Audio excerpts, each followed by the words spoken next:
اصلاح دل۔ دل انسان کا سب سے اہم عضو ہے۔ یہ نہ صرف جسم کی زندہ رہنے کی بنیاد ہے بلکہ روحانی اور اخلاقی زندگی کا بھی مرکز ہے۔ انسان کا دل اس کی فطرت، جذبات اور اخلاقی اقدار کی عکاسی کرتا ہے۔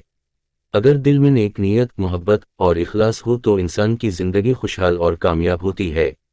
لیکن اگر دل میں برے خیالات، کینہ، حسد یا بغض ہو تو انسان کی زندگی میں سکون اور خوشی نہیں رہتی۔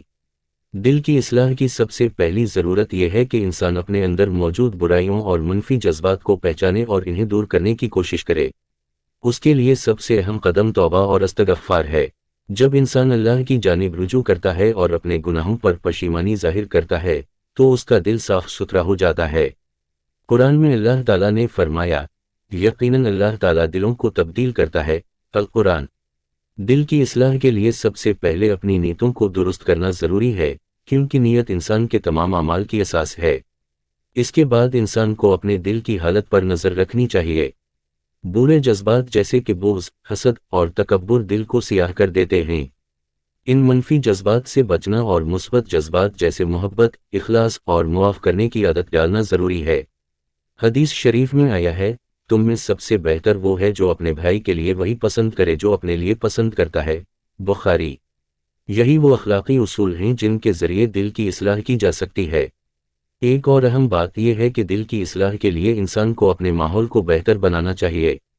اچھے لوگ، اچھے خیالات اور صالح سرگرمیاں انسان کے دل کو بہتر بناتی ہیں۔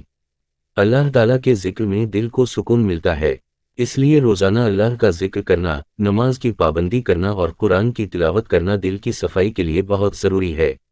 آخرکار، دل کی اصلاح کا عمل ایک مسلسل کوشش ہے۔ یہ کوئی ایک دن کا کام نہیں ہے بلکہ انسان کو اپنی زندگی بھر اس پر محنت کرنی پڑتی ہے۔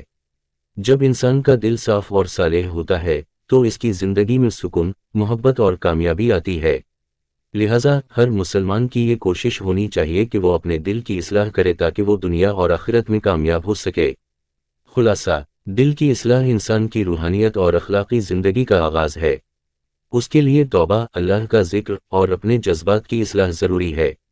دل صاف اور صالح ہو تو انسان کی زندگی بہتر اور کامیاب ہو جاتی ہے۔